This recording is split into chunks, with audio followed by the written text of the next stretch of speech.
Today in this video, we are exploring micro contrast. What exactly is it? How is it different from contrast? What exactly is Lightroom doing behind the scenes? And how is it different than just applying normal contrast to an image? Well, we're going to explore that in the hope that with a better understanding of what exactly micro contrast is and how it works, you will be more informed and you will have more information the next time that you sit down to edit an image. So without further ado, let's jump into Lightroom. So let's begin by just taking a quick look at what exactly contrast is in order to better understand how contrast works in Lightroom and how contrast is different from micro contrast. Now, an important part of this walkthrough is going to be the histogram, because this will tell us a lot about what exactly is going on. So keeping an eye on the histogram here, watch what happens when we increase contrast. It is taking the tonal values that are left of center and the tonal values that are right of center, and it is pushing them further away. It is pushing the shadowy values further towards black and the brighter values further towards white. It's like driving a wedge right into the center and just pulling them apart like so, in order to create greater differentiation, in order to create a greater perceived difference between the brighter areas of the image and the darker areas of the image, which is an important thing in photography because photos are flat and two-dimensional, especially when printed on paper. Humans perceive things that are darker to be further away and things that are brighter to be closer towards them. So by adding contrast and creating more of a push and a pull between the two, photos appear to be richer and more immersive, and they pull the viewer into them when you have that depth. So what exactly is micro contrast and how is it different from contrast? Micro contrast is a targeted form of contrast where Lightroom goes in and isolates each one of these tonal ranges in our gradient ramp here and makes each one just a little bit darker and each one a little bit brighter. It's almost like taking something that's like this and creating the perception of it being like that. It's darkening one side and brightening the other, almost like blinds on a window or something. It's doing that in order to create the perception of depth, in order to create the perception of detail and texture in the image. Okay, so let's begin by taking a look at what texture does to the image. If we take a look at the brightness value of this band right here in our gradient ramp, you'll see that it's like right around 125 across the red, green, and blue channels. And if we apply texture, let's see what happens. If we crank this up, you'll notice that now in the center of the band, it has pretty much the same value. It's still like 125, somewhere right around there. But if we move the pointer over to the left edge, you'll see that the brightness values have now gone up. And if we move over to the right side, you'll see that the brightness values have gone down. And the same thing is applied to each other step, each other stair step in the image. Let me just zoom out a little bit so we can see the difference. And let me bring texture back down, and then we're going to lift it back up again. And notice what's happening by adding that beveling effect, by adding a little bit of darkening to one side and brightening to the other. It's almost like it's pushing that crease further out. And it is emphasizing the difference between the two to create the perception of there being more detail and texture in the image. Another thing I want to point out is that when we crank up texture, notice how the bottom of each one of these bands, how it gets a little bit fatter. It's almost like in the histogram, like it's almost like each one has been pushed down a little bit and they kind of spread out a little bit at the bottom. That's because it doesn't just have like a fixed, brightness value anymore. It's now kind of, stretched out a little bit, and it is now just like a little bit brighter and a little bit darker. And we're going to see this time and time again as we take a look at these other tools here. All right, so what does the clarity slider do? Well, if we raise clarity, you'll see that it actually does something pretty similar.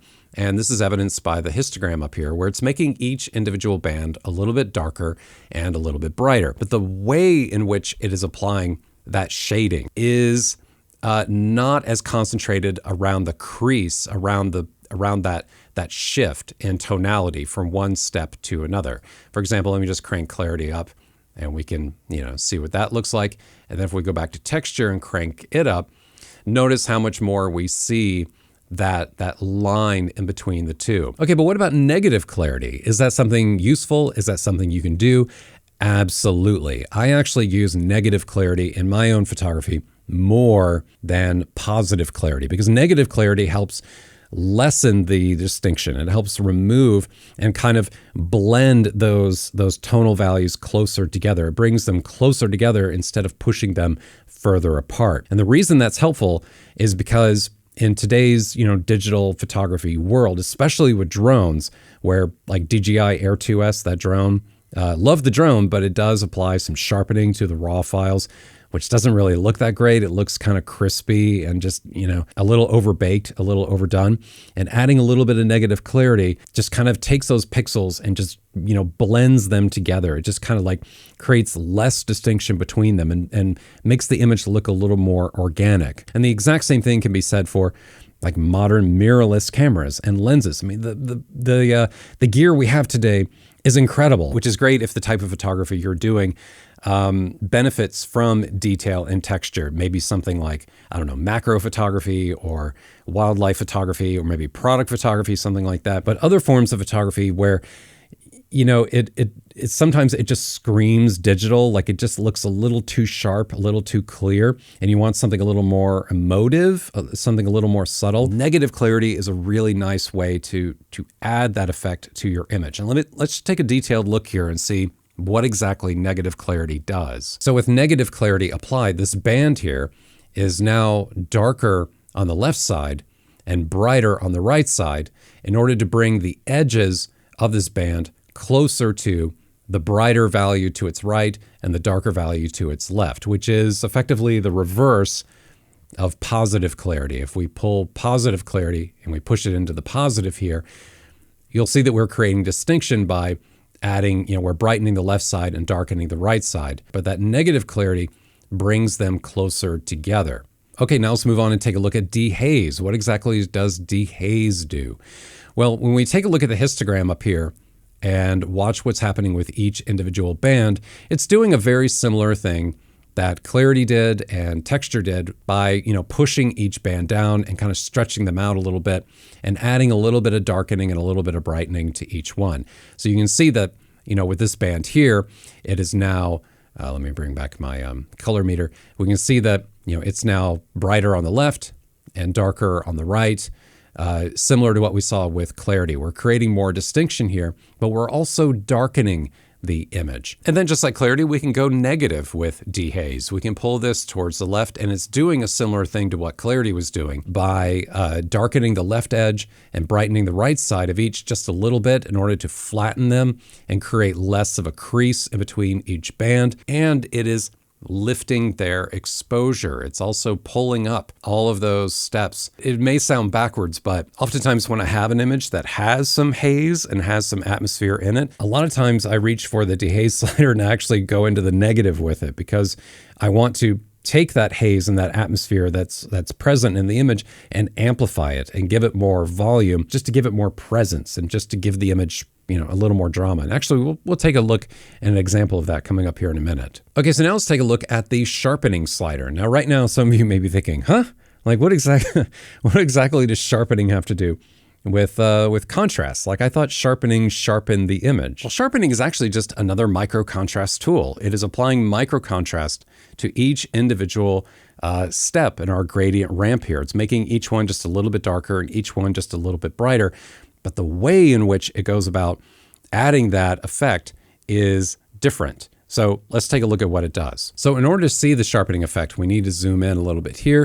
And I'm going to take the sharpening slider and let's slide this over to the right and take a look at what's happening to that crease in between each individual step in our gradient ramp here. Sharpening is nothing more than, the software just detecting an edge, detecting some kind of tonal change, and it is applying a dark band to one side of it and applying a bright band to the other side of it.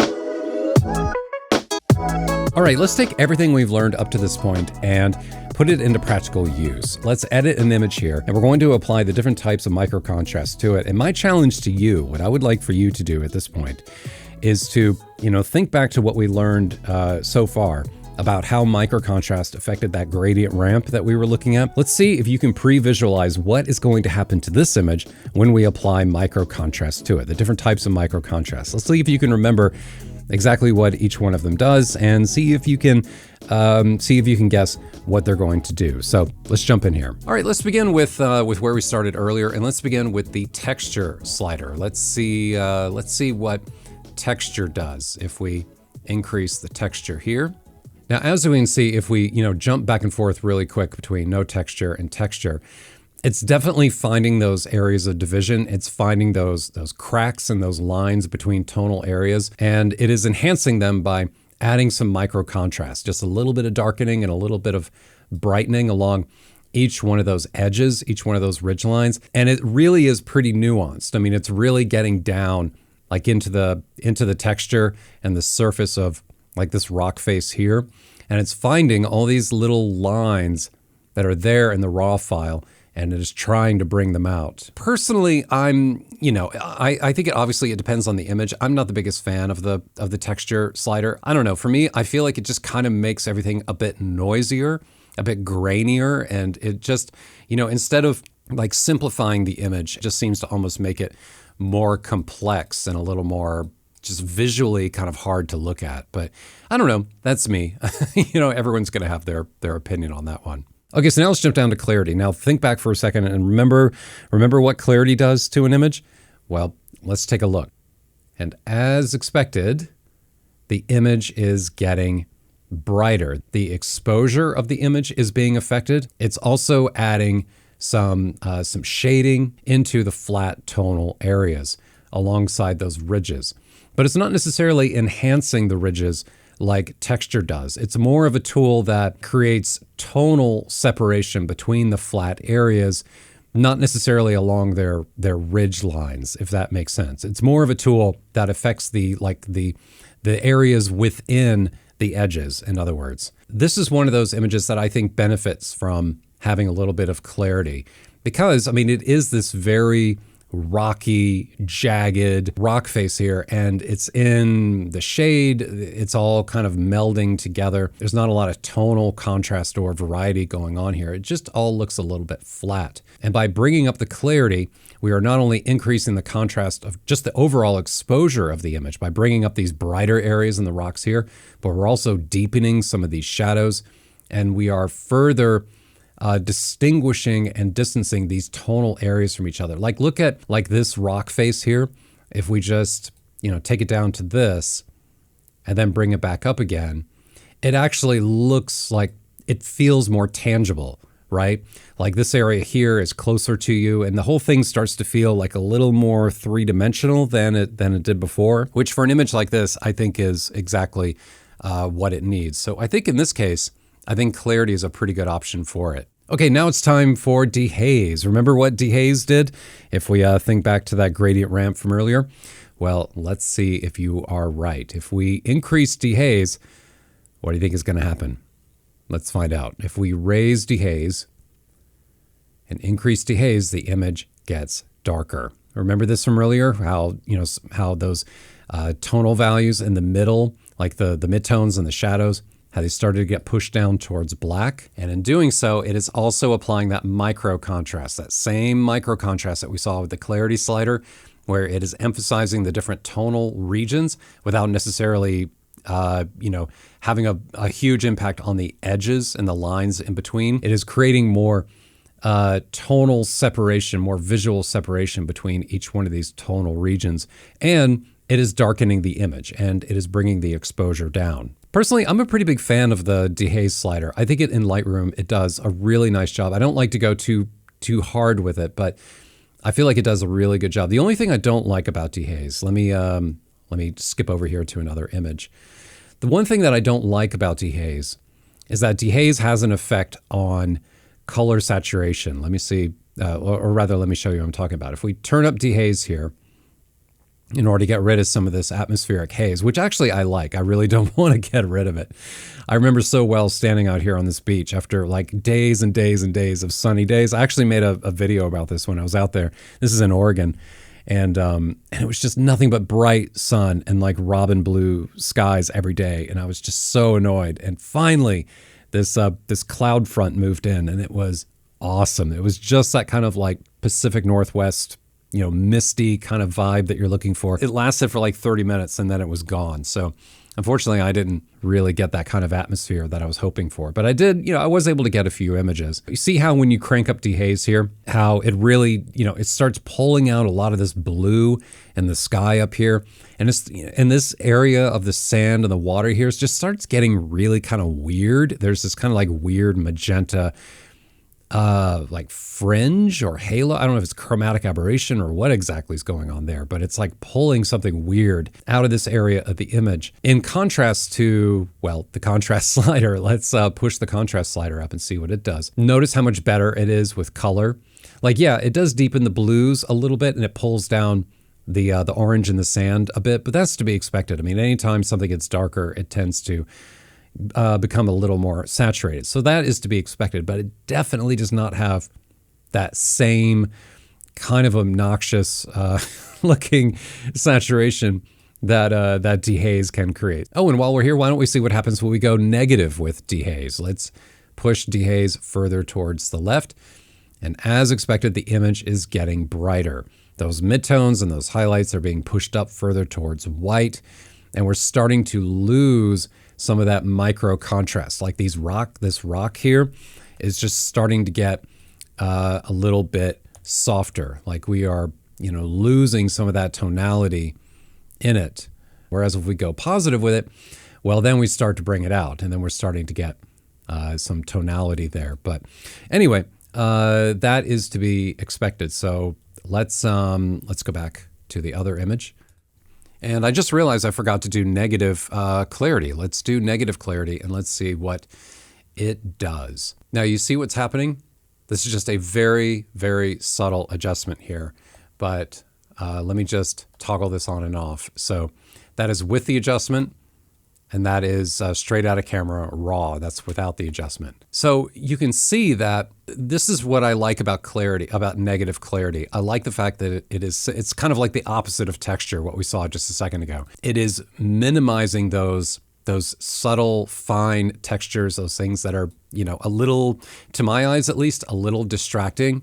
It's not something that really helps the image at all. Whereas a little bit of negative clarity, I feel like it just simplifies everything. It just kind of melds everything together and makes everything, makes the shapes a little more distinctive, as opposed to making the texture within the shape distinctive. I like that. So definitely worth experimenting with if you haven't done so already. Okay, so now let's see what happens if we add some sharpening to this image. Let's see what happens if we grab sharpening and pull this up. And yeah, it's it's doing about what I thought it was going to do.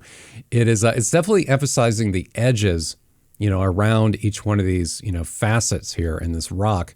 But it's also emphasizing all these textures and lines and, little bits of, grit and stuff, like all this stuff in the rocks here. It's also targeting those and applying some micro contrast there. And this is the kind of thing that I assume you probably already know how to do this, but in case you don't, you can be a little more selective and targeted. You can hold down the Option key, which I think is Function on Windows. I don't know off the top of my head, but anyway, on the Mac, it's Option. And you can just hold it down and grab the masking slider here and then just target, where exactly you want that sharpening effect to be. If it's all the way down and it's totally white, that means sharpening is everywhere. So you just want to bring this up, until you're getting a halo around what it is that you really intend to sharpen, what is most important. And you can see, this image just has so much texture, so many lines and little bits and things to be sharpening that, I don't know, in my opinion, it's really not the kind of image that needs all that much sharpening, in my opinion. But actually the other image may be a better example for this. Let's come in here.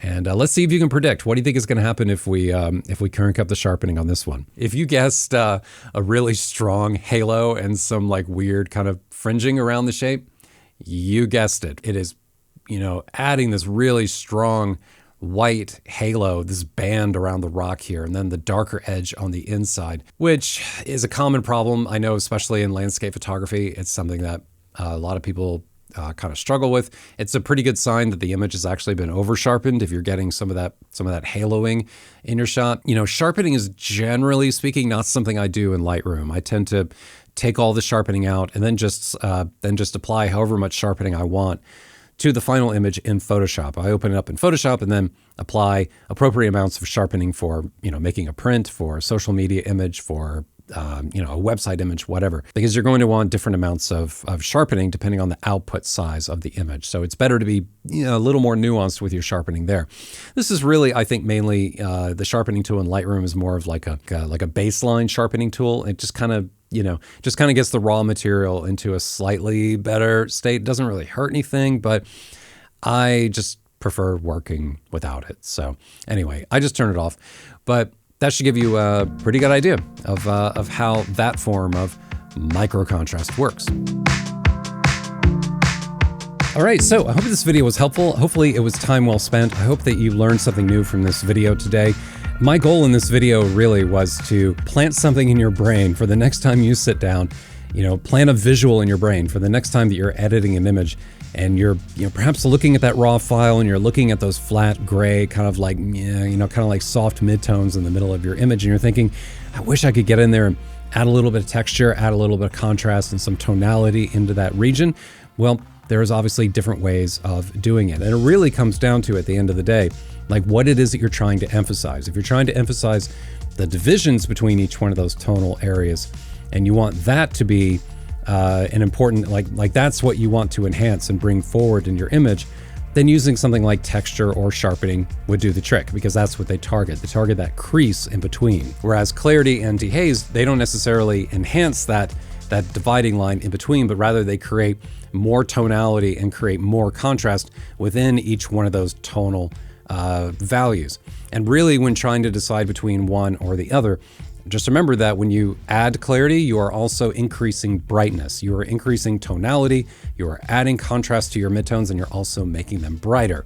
Whereas with dehaze, when you add positive dehaze, you're also increasing tonality and micro contrast, but you're also making those midtones darker.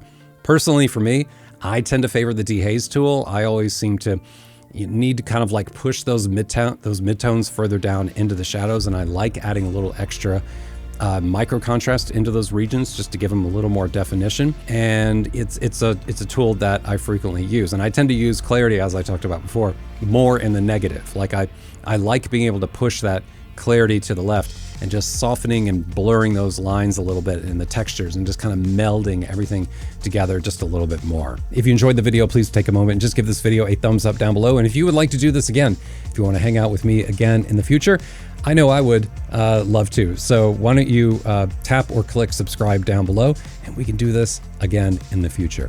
Thanks so much, everyone. I'll see you in the next video.